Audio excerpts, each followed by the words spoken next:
제가 금요일 저녁 시간에는 기도에 대해서 지금 계속 다루고 있습니다.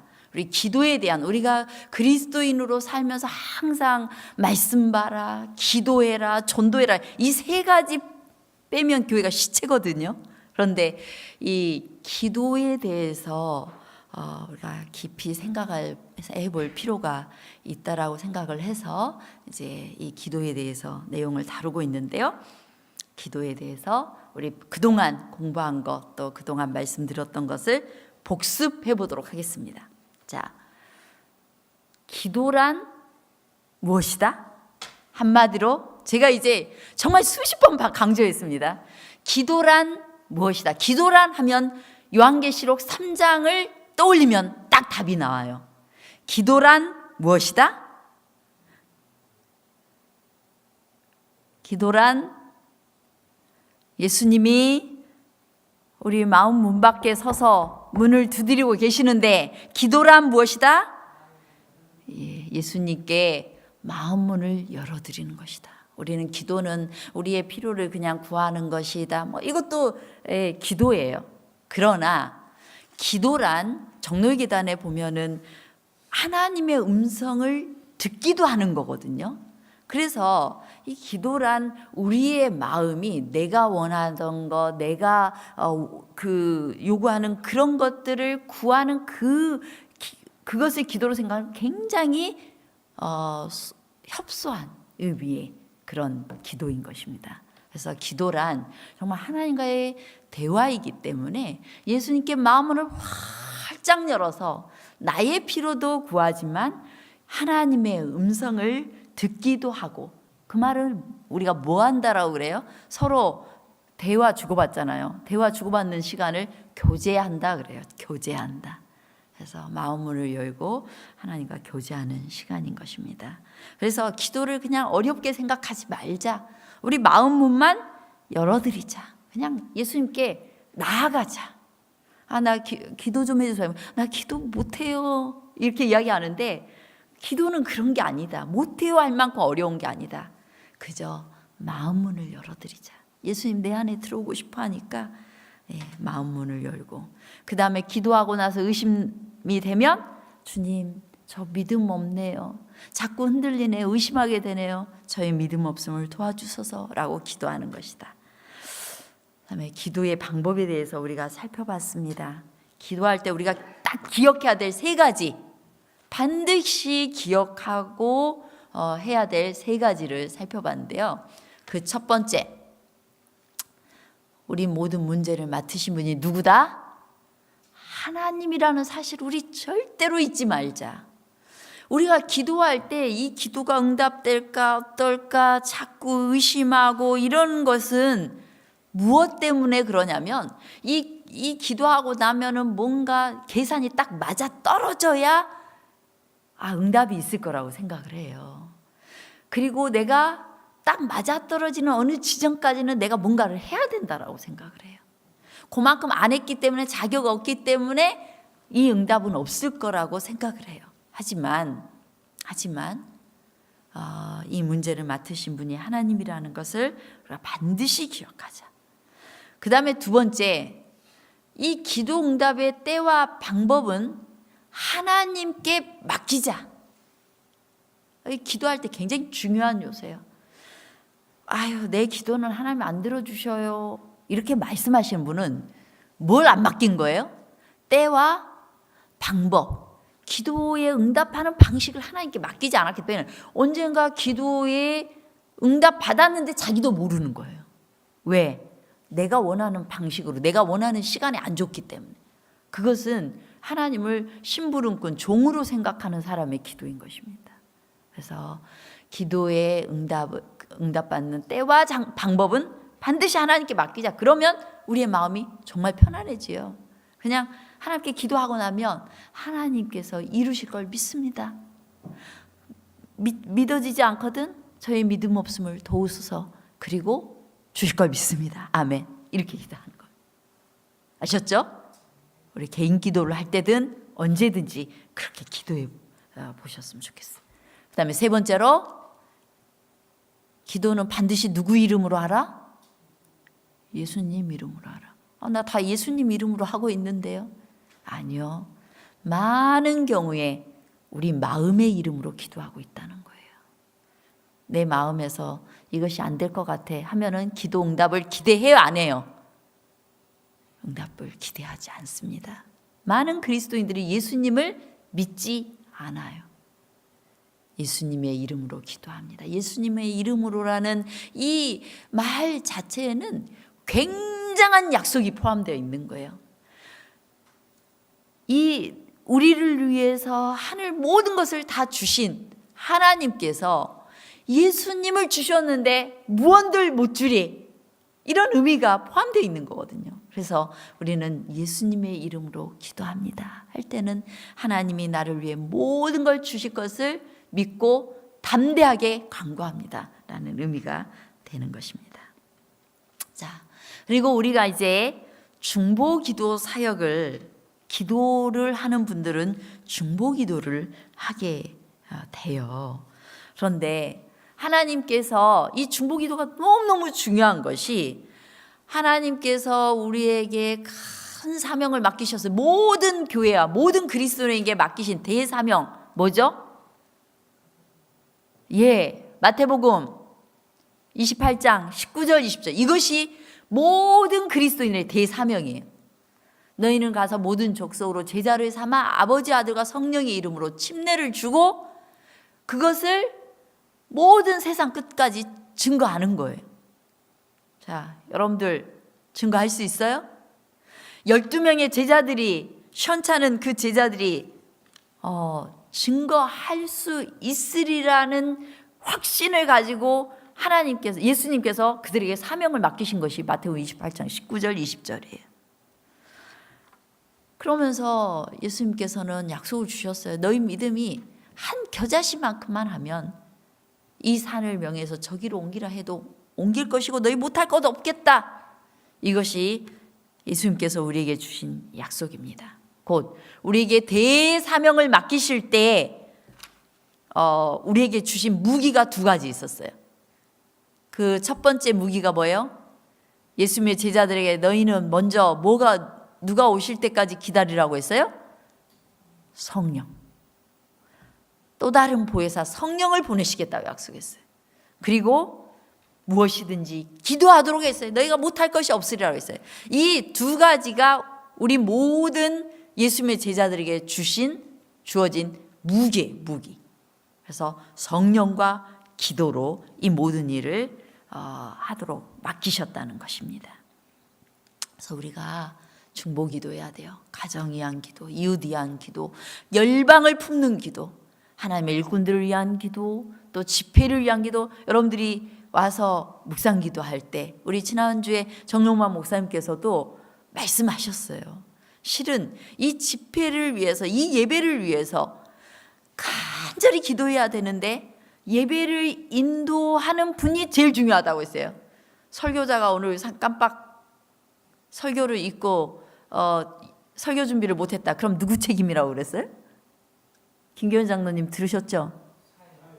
사회 보는 분이 책임이라고 했어요. 이 예배를 위해서 아주 추운 이 예배당이 됐다. 그럼 누구 책임이라고요? 사회자가 책임이라고. 그러면서 이 기도하면서 우리 성도들이 정말 최선의 예배를 드릴 수 있도록 준비할 뿐만 아니라 하늘로부터 오는 큰 능력, 또 은혜가 임하도록 기도하면서 사회자도 준비해야 되고, 기도자도 기도하면서 준비해야 되고, 또 말씀을 선포하는 사람도 기도하면서 준비해야 되는데, 청중들은 할 일이 없을까? 청중들은 기도하셔야 돼요.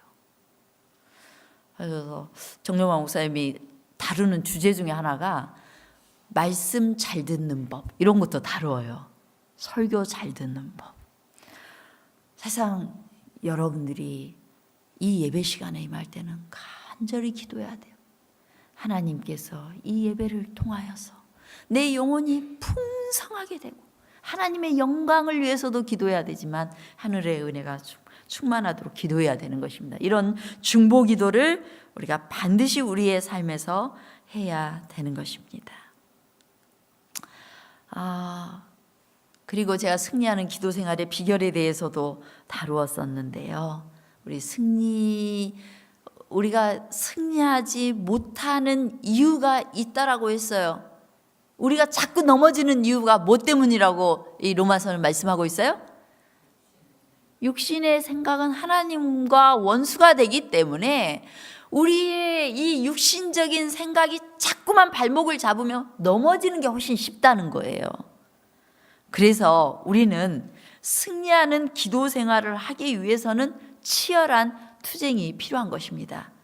자, 그 첫 번째 방법, 우리가 승리하는 기도 생활을 하기 위해서는 첫 번째, 모든 생각을 예수님께 집중하라. 그래서 우리가 자꾸 노력할 필요가 있어요.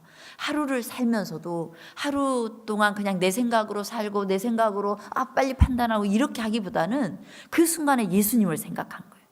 그래서 그 새로남 쉼터에 그 김용근 원장님 사모님이 책 한 권을 썼죠. 하나님을 부르라 라는 책을 썼죠. 그 책이 정말 강조하는 게 뭐냐면 그 로마서에 있는 누구든지 예수님의 이름을 부르는 자는 구원을 얻으리라는 그 말씀 굉장히 많이 강조를 해요. 그래서 예수님의 이름을 부르는 게 무슨 주술도 아니고 어떻게 구원을 얻고 또 그것으로 무슨 일이 일어날까? 그 말은 우리의 생각을 다 어디에 집중시키라는 거예요? 예수 그리스도께 집중시키라는 거예요. 우리가 뭐 음식을 만들면서도 또 길을 가면서도 예수님 고통스러운 그 감정이 드는 순간에도 예수님이라고 불러보시기 바랍니다. 그러면 예수님께서 우리의 생각을 예수님 편으로 하게 한다는 거예요.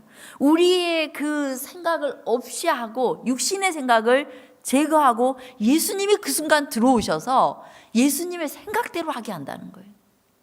그래서 우리가 예수님을 부르는 연습을 많이 할 필요가 있는 것 같아요.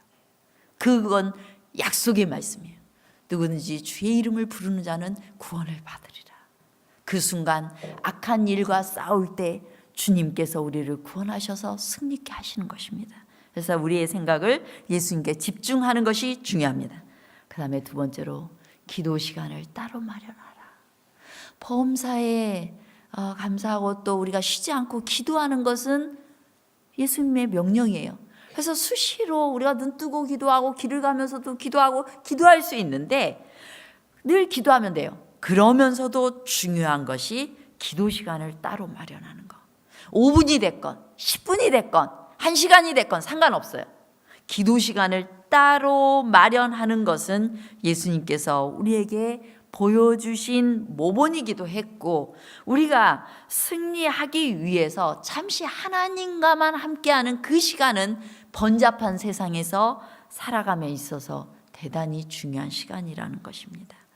그리고 자신을 크신 의원께서 살필 수 있도록 기회를 드리라는 거예요. 시편 기자도 하나님 나를 살피셔서 또 나를 시험하사 내 뜻을 아옵시고 내게 무슨 악한 행위가 있나 보시고 나를 영원한 길로 인도해 주십시오라고 기도했어요. 우리가 정말 하나님께 크신 의원이신 하나님께 나를 살피고 나를 고칠 수 있는 그 시간을 드리는 거, 구별해 드리는 거, 이거 너무 중요하다. 여러분 그냥 기도에 대해서 이렇게 배우지만 말고 꼭 결심하십시다. 내가 하나님과 약속한 시간, 아침에 눈을 뜨면 혹은 저녁에 자기 전에 5분이 되었든지 어쨌든지 그 시간을 하나님께 드리겠습니다라고 약속하고 하나님과 대화하는 시간을 꼭 한번 가져보시기 바랍니다. 그러면 분명히 하나님께서 큰 일을 이루실 것입니다. 오늘 제가 기도의 씨름을 아마 이 시간과 다음 시간에 조금씩 좀 다루도록 하겠습니다.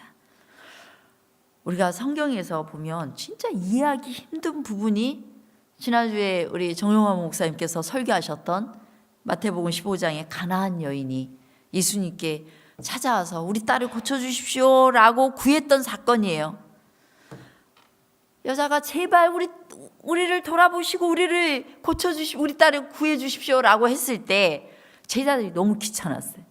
그래서 이 예수님께 그 여자가 우리 대해서 소리를 지르오니 제발 예수님 그 여자 보내버립시오 라고 이야기를 했는데 예수님께서 마치 제자의 소리를 들으신 것처럼 나는 이스라엘 집 잃어버린 양 외에는 다른 데로 보내심 받지 않았다 이렇게 이야기를 했죠. 그러니까 이 여인이 포기하지 않고 저를 좀 도와주십시오라고 했어요. 자녀의 떡을 이 취해서 개들에게 던지는 게 옳지 않다라고 하니까 주여 옳습니다. 내가 개 같은 사람이지만 개들도 주인의 상에서 떨어지는 부스러기를 먹나이다. 이 장면 보면 여러분 예수님이 어떤 모습으로 보여요? 우리가 겨우겨우 비굴해지고 그렇게 졸라야 우리의 기도를 들으시는 분으로 오해할 수 있게 되는 것입니다. 또 누가복음 11장에 그런 말씀이 있어요. 이 벗이 막 강청을 하니까 요청을 들어주는 그 비유를 우리가 보게 되는데요. 하나님한테는 우리가 막 끝까지 막 기를 쓰고 강청해야만 하나님은 안 들어주고 싶은데 겨우 하나 주시는 분이신가 라는 오해를 하게 된다는 것입니다. 사도 바울도 그런 표현을 했어요. 로마서 15장에 보면은 너희를 권하는데 너희 기도에 나와 힘을 같이하여 나를 위하여 하나님께 빌라라고 요청을 하고 있습니다. 하나님이 하는데 너희가 힘써서 나를 위해서 하나님께 빌으라고 그렇게 요구를 하고 있어요. 야곱도 하나님과 씨름을 했습니다. 야곱이 이 야복강가에서 뭐라고 시험했어요? 하나님이 아니었죠. 이 천사를 붙들고 그가 하나님의 손임을 그가 느낀 순간 나에게 축복하지 않으면 나 절대 못 넣습니다. 가게 하지 않겠습니다라고 씨름을 했어요. 자, 그러고 나니까 이제 축복을 하셨거든요. 그렇다면 기도는 하나님과의 한판 심겨루기일까? 어때요? 누가 이기는지 보자. 이런 식으로 기도를 해야 될까?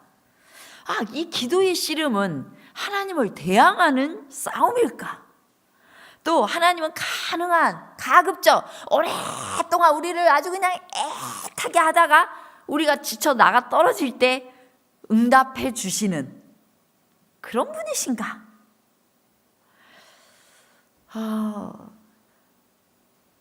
우리는 때로 우리가 하나님께 기도해가지고 하나님이 우리 뵙기 될 때까지 인내했기 때문에 기도 응답을 받았다고 믿곤 합니다. 그런데 그런 사상은 기독교 사상은 아니에요. 하나님은 우리를 사랑하셔서 우리에게 좋은 거라면 우리가 구하기 전부터라도 주고 싶어서 안달이 나신 분이 바로 우리 하나님이거든요. 하나님은 우리가 막 씨름해가지고 고행을 가해가지고 억지로 달라고 해서 뭔가를 주시는 그런 분이 아니에요. 그런 분으로 오해를 한다면 그건 굉장히 이교도적인 이방신을 섬기는 것과 같은 눈으로 하나님을 보는 것입니다. 하나님은 무서운 권력자가 아닙니다. 하나님은 본래부터 선하신 분이십니다. 그러므로 우리가 하나님을 은혜롭고 관대하게 만들기 위해서 애쓰는 것이 기도가 아니라는 거예요. 내가 기도 안 해서 하나님이 안 주실 거야. 그 말은 틀린 거예요. 하나님은 우리에게 가장 은혜로우신 분이십니다. 하나님은 우리에게 후히 주시고 꾸짖지 않으시고 선하시고 천재하신 분이세요.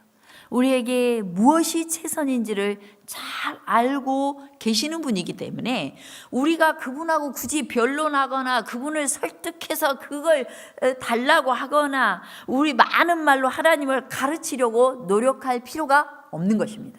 하나님께 기도할 때 어떤 말씀을 읽고 기도하는데 굳이 그럴 필요 없어요.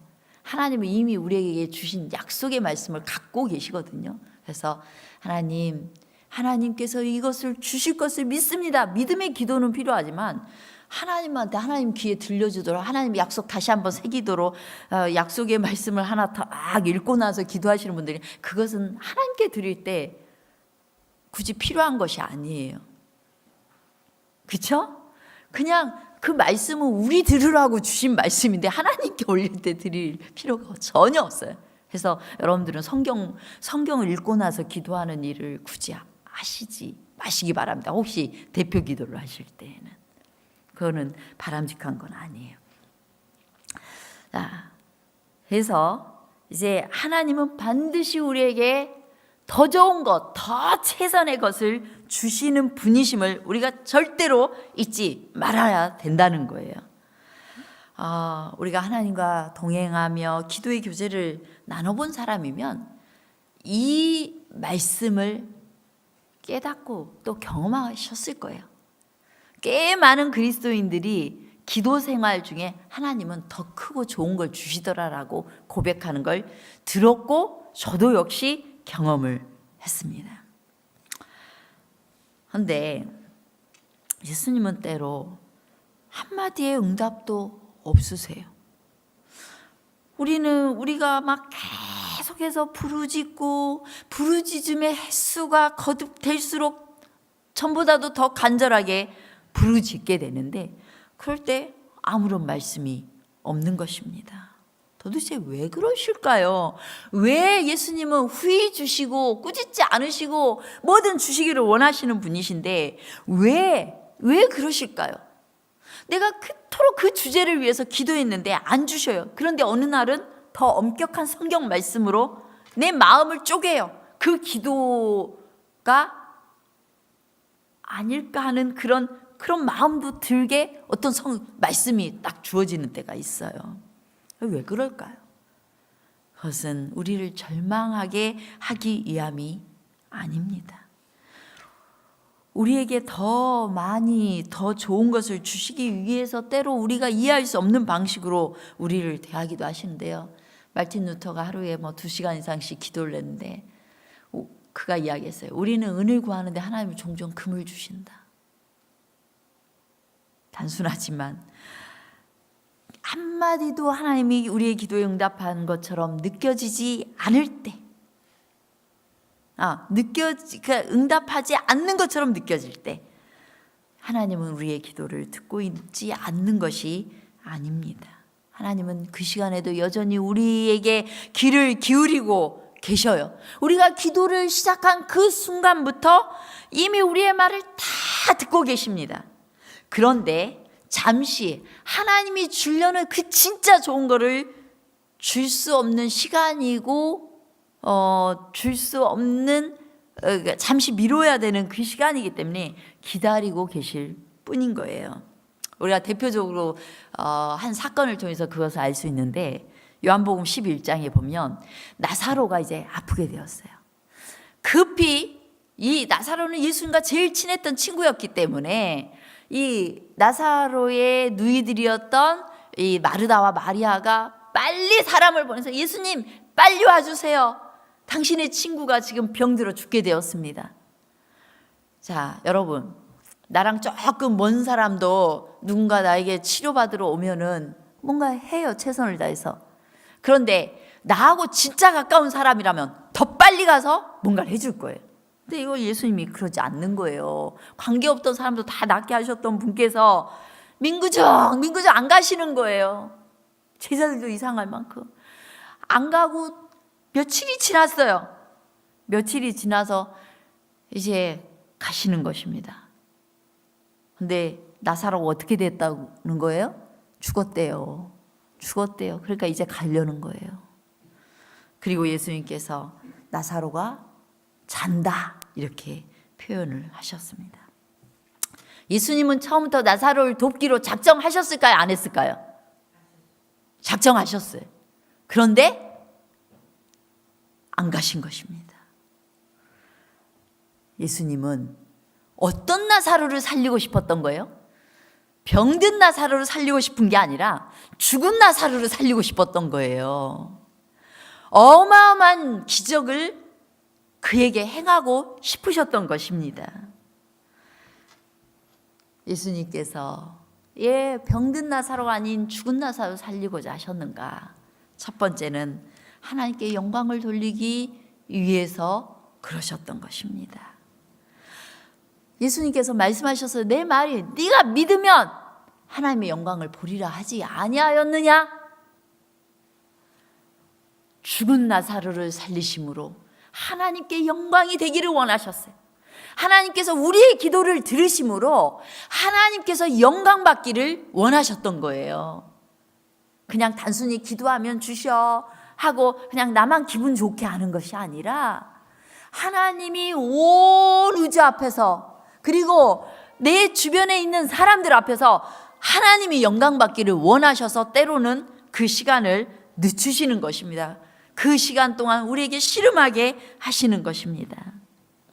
이 사건 이후로 마리아와 마르다의 신앙은, 나사로의 신앙은 한층 더 공고해졌을 것입니다. 한층 더 이 예수님에 대한 믿음과 신뢰가 더 높아지고 넓어지고 깊어졌을 것입니다. 그리고 두 번째 이유가 있어요. 지체하는. 우리에게 참된 겸손을 가르치시기 위해서 때로는 하나님께서 그 시간을 늦추신다는 거예요. 자, 요한복음 11장 21절 32절 읽어보겠습니다. 시작. 주께서 여기 계셨더라면 내 오라버니가 죽지 아니하였겠나이다. 오라버니가 죽었을 때 이 마리아와 마르다가 기분이 어땠을까요? 아주 풀이 팍 죽었을 거예요. 그리고 예수님, 나의 사랑하는 예수님께서 뭐든 해주신다 이렇게 생각하고 자랑스러워하고 막 이랬을 텐데, 예수님은 언제든지 우리 집에 와서 쉬시는 분이야. 우리 엄청 친해. 그런데 정작 자기네 기도를 듣지 않았을 때 아마 그들은 한없이 겸손해졌을 거예요. 제가 이렇게 목회 생활을 해오면서 정말 중간에 그만하고 싶다 할 때가 언제였냐면 교회에 있다가 연합회로 인사 이동이 되었을 때예요. 교회에서 저는 교회가 참 좋았어요. 그래서 교회에서 즐겁게 목회를 했고 그 다음에 이제 한 교회에서 이제 6년을 있었는데 그 교회 마지막에 제가 이제 결혼도 하고 아이를 곧 낳을 때가 되었어요. 근데 이제 그 당시에 교회 수석장로님도 그렇고 함께 이야기를 하셔서 산후조리 한 달 후면 규정대로 한 달 후면 일하는데 차질 없이 일할 것입니다. 또 돌보는 분에게 맡기고 하면서 그럴 것입니다. 이야기가 다 되고 그러면 교회 같이 더 있읍시다. 이런 이야기가 다 됐었어요. 그랬는데 인사이동이 딱 난 것입니다. 연합회로. 정말 속상했어요. 나는 교회가 좋은데 영혼들과 함께 있고 있는 것이 좋은데. 그런데 맨 처음에 그 선교부와 여성전도부, 그때 여성전도가 초기였어요. 그래서 부장님이 남자 목사님, 김대성 목사님 그 당시에 부장님이셨고, 그다음에 선교부 서기와 함께 여성전도부 차장 일을 겸하는 그런 자리였거든요. 그 당시에 정선아 목사님 계시다가 목회로 나오시고 또 저는 그 자리로 들어가게 된 것입니다. 굳이 원치도 않는데 왜 하나님이 그 길을 주셨는가. 근데 이제 훨씬 더 교회보다 사무적인 일들이 많은 거예요. 그래서 싫다. 내가 무슨 의미를 가지고 이 일을 할까 이런 생각을 많이 했었습니다. 그런데 때로 내가 돈 때문에 이 일을 하는 것이 아닌데 하나님, 제가 계속 이렇게 지내야만 됩니까? 이렇게 생각을 했어요. 그리고 마음속에 약간의 불평스러운 마음이 생겼습니다. 그런데 어느 날 정말 내가 이대로는 의미가 조금 없게 느껴져서 내려놓아야 되지 않을까 이런 생각이 드는 어느 시점에 하나님께서 또 한 분을 통해서 또 용기를 주고 격려하는 말, 또 내가 중요한 일을 하고 있다라는 생각을 다시 한번 하게 되어서 일을 그만두지 않았습니다. 않게 되었고, 이제 그로부터 한 이제 3년이 지난 후에 총회가 있을 때, 그때 제가 다시 처음으로 그 한국연합회에서 여성전도부 일을 이제 여성에게 맡기는 그 최초의 해에 처음으로 2000년도에 여성전도부 첫 여성으로서 여성전도부장이 됐어요. 그때 하나도 마음에 준비가 되어 있지도 않았고 또 너무 당황스러웠어요. 33살이라는 젊은 나이에 그 일을 맡았기 때문에 정말 제가 새 해기를 지나는 동안 마지막 나올 때까지 제일 젊었어요. 부장들 가운데서. 근데 하나님께서 제가 그 일을 하면서 하나님께서 왜 그 3년이라는 시간이 필요했었는지를 너무 절실하게 느꼈습니다. 연합회를 적응하게 하시고 연합회에서 미리 돌아가는 일들을 보게 하시고 그리고 그 가운데서 나이가 어리더라도 감당할 수 있도록 하나님께서 준비하고 계셨던 거예요. 그리고 제가 참 무서운 그냥 사실상은 되게 겁나거든요. 맨 처음에 부장이 되었을 때 미용실 가가지고 제일 늙어 보이는 머리 해주세요 이렇게 했어요. 근데 그것보다도 제가 일하면서 더 깨닫게 된 건 가장 어리고 가장 자격 없고 가장 뭔가 준비되어 있지 않았기 때문에 하나님께서 가장 일하기 좋다는 것을 나중에 보니까 느끼게 되었어요. 남하고 비교해서 느낀 게 아니라 맨 처음부터 하던 그때보다 나중에는 노하우가 더 생겼지만 처음에 가장 많은 기도를 했고 그리고 가장 무식하고 용감했었어요. 그리고 하나님께서 일하시도록 나를 내어드릴 수가 있었어요. 그래서 하나님께서 일하시는 방법은 정말 다르다. 하나님께서 더 귀하고 중요한 일을 위해서 기다리게 하시는데 그리고 저는 그 시간 동안 진짜 겸손을 좀 더 배웠어요. 남을 더 잘 섬기는 걸 배우게 되었고 그 시간에 제가 다른 직원들과 함께 하면서 그리고 그 당시에는 이제 교회를 그냥 출퇴근을 하고 또 아이를 찾아와서 그 다음에 아이를 데리고 교회를 가야 됐거든요. 제가 아이를 안고 기도하면서 내가 너에게 가장 자랑스러운 엄마가 되기 위해서 내가 절대로 예배 시간에 너를 핑계로 해서 빠지지 않겠다. 그렇게 결심을 하고 아이를 이제 맡긴 분한테 데려오잖아요. 그런데 교회 갈 시간이 됐는데 아이가 딱 똥을 싸. 그러면 똥 치우고 그 다음에 막 가려다 보면 늦어지는 거예요. 그렇게 결심했음에도 불구하고 그러면서 제 마음이 훨씬 넓어졌어요. 성도들이 퇴근을 해서 밥 한 끼를 못 챙겨 먹으면서 저녁 예배에 오는 그 시간이 얼마나 바쁠 수 있다는 거. 그리고 그들을 향한 어떤 더 넓은 마음이 생긴 거예요. 하나님께서 이러한 그 훈련의 시간 그리고 함께 직원들과 근무하면서 그들을 이해하는 마음.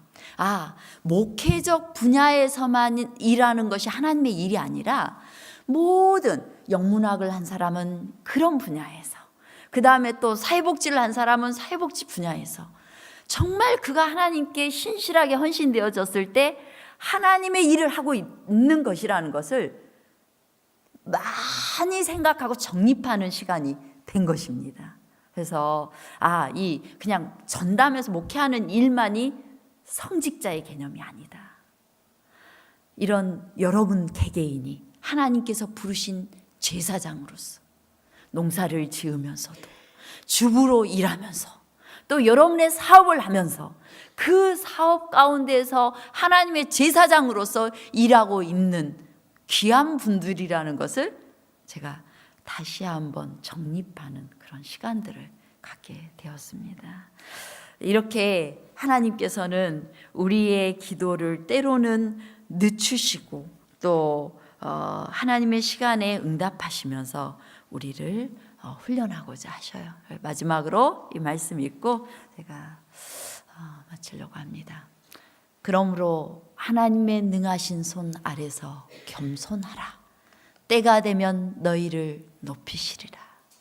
하나님께서 우리의 기도에 지체하시고 때로 응답을 안 하는 것처럼 혹은 내가 기도한 것과는 다른 형태로 응답해 주시는 두 가지 이유가 뭐라고요? 첫 번째는 누가 영광 받으시기 위하여? 하나님이 영광 받으시기 위함이다. 내가 아니라 하나님이 영광 받으시기 위함이다. 두 번째는 무엇 때문에 우리가 때로는 그렇게 씨름했는데도 하나님의 방식으로 그렇게 응답하는 두 번째 이유가 뭐라고요? 우리를 겸손하게 하시기 위함이다. 때가 되면 우리를 높이시기 위함이다. 그것을 기억하시면서 때로 기도 응답이 없는 것처럼 느껴질지라도 우리가 끝까지 인내하면서 기도하고 또 하나님이 이루시는 일들을 우리가 체험하게 되시기를 간절히 바라겠습니다.